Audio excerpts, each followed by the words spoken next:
अस्सलाम वालेकुम, welcome back to my channel. इतनी अच्छी लेंथ की मूली अगर आप घर में ग्रो बैग्स में ग्रो कर लें तो आपको मार्केट से ख़रीदने की क्या ज़रूरत है। मैंने अपनी छत पे बहुत छोटा सा एक किचन गार्डन बना रखा है क्योंकि टेरेस भी छोटा है। तो अगर आपके पास जगह कम है मेरी तरह तो आप ग्रो बैग्स में भी इस तरह से अपनी वेजिटेबल्स ऑर्गेनिक ग्रो कर सकते हैं। थोड़ी सी हिम्मत, थोड़ी सी मेहनत की ज़रूरत है और थोड़ी सी मोटिवेशन आप मेरे चैनल से ले सकते हैं। वीडियोस को वॉच करके आपको आइडिया हो जाएगा कि कितना सिंपल है, कितना इजी है घर पे ही कुछ सब्जियों को ग्रो करना।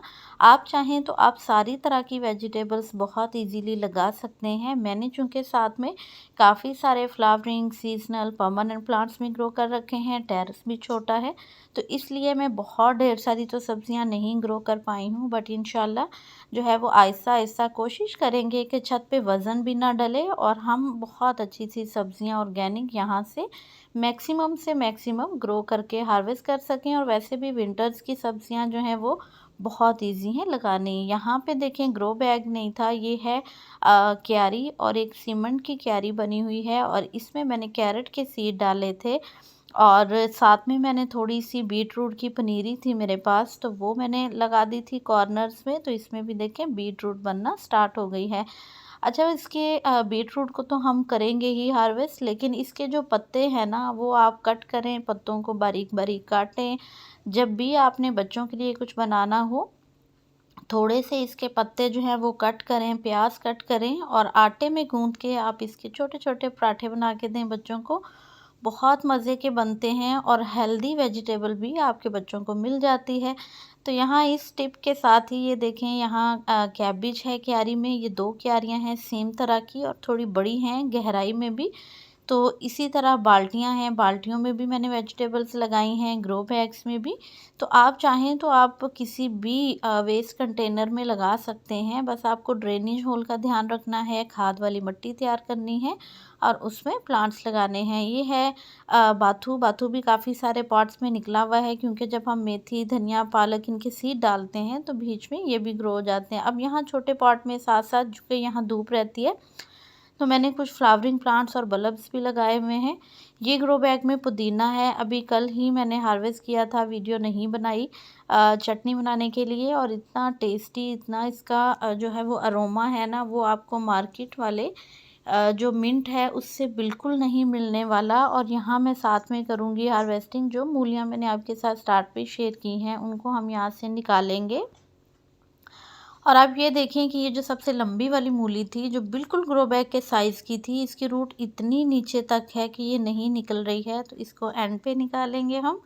इसके अलावा भी इसमें काफ़ी सारी मूलियाँ हैं जो रेडी हैं और हर मूली का साइज़ डिफरेंट है एक ही ग्रो बैग में।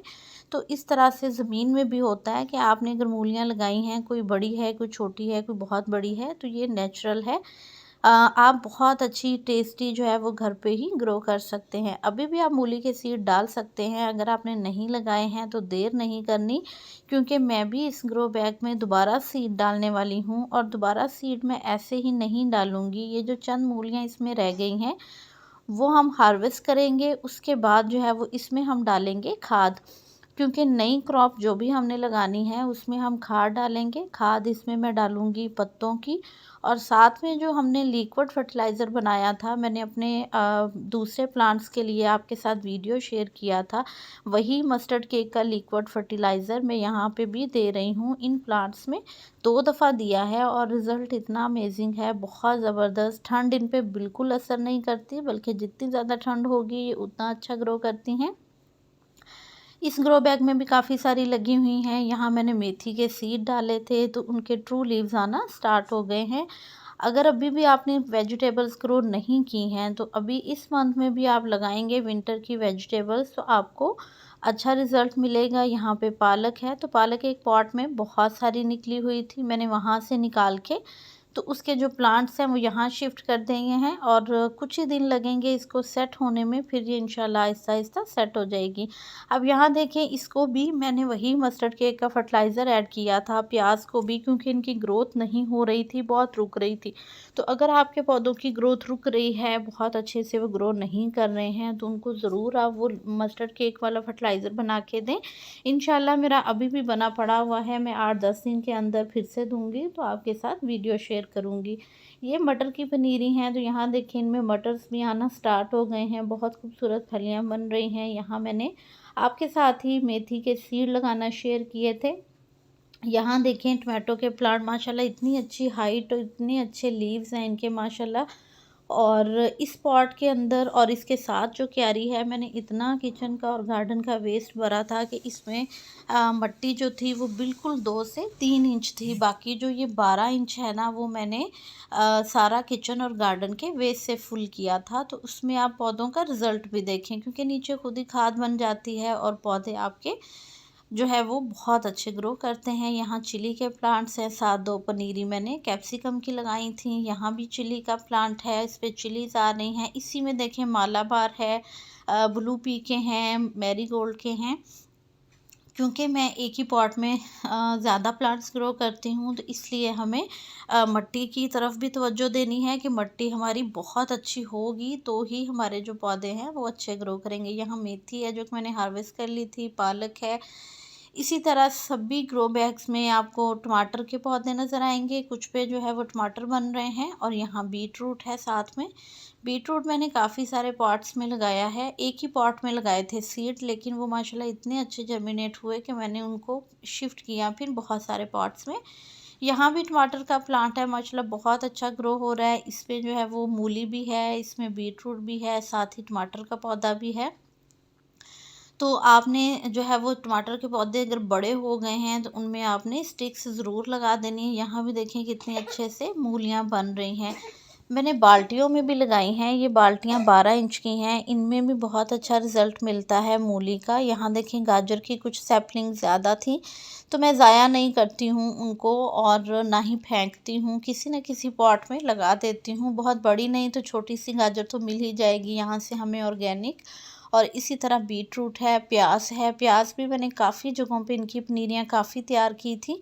इनके सीड्स बहुत अच्छे थे जो मैंने ग्रो किए थे, और सीड्स भी मेरे पास अवेलेबल हैं, टमाटर के भी और बाकी सब्जियों के भी, प्याज के भी। ये देखें यहाँ भी 2 पनीरी मैंने लगा दी थी टमाटर के साथ। इसी तरह ये टोकरियां हैं, टोकरियों में चल रही हैं हमारी माशाल्लाह से कैबिज। और इस दफ़ा मैंने ब्रोकली और जो फूल गोभी होती है वो नहीं लगाई है। मेरी अगर आप कुछ पुरानी वीडियोस देखेंगे तो उसमें मैंने बहुत अच्छी हार्वेस्ट उनकी भी ली थी, उनको भी ग्रो किया था, लेकिन अभी चूँकि जगह की कमी की वजह से मैंने उनको नहीं लगाया है। यहाँ देखें लहसुन है, लहसुन भी इस बार मैंने थोड़ा कम ग्रो किया है, और साथ में है सलाद पत्ता। इसी तरह इस बकेट में भी मूली है।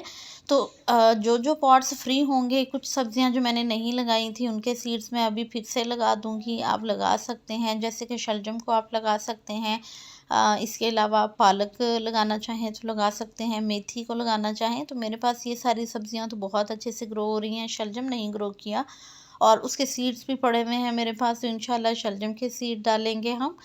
और जैसे जैसे ग्रो बैग्स या सब्जियां जो हैं वो उनमें से मैं हार्वेस्ट करती जाऊंगी, वैसे वैसे हम कुछ और वहाँ पे लगाते जाएंगे। तो यहाँ देखिए टमाटर भी बनना स्टार्ट हो गए हैं। ये 2 प्लांट लगे हुए हैं क्यारी के अंदर ही, और एक पॉट में आपको मेरे 3 से 4 सब्ज़ी तो ज़रूर नज़र आएंगी, क्योंकि जगह की कमी की वजह से मैंने इनको इस तरह से लगाया है। तो उसमें हमें केयर भी ज़्यादा करनी पड़ती है, वो इस तरह से कि हमें न्यूट्रिएंट्स जो हैं वो ज़रूर उनको इस तरह के देने पड़ते हैं कि जो पौधे हैं वो अच्छे से ग्रो करें। तो फाइनली यहाँ पे हमने हार्वेस्ट कर ली है बहुत अच्छी सी मूली। वीडियो अच्छा लगा हो लाइक और शेयर कर दीजिएगा। Keep gardening. अल्लाह हाफिज़।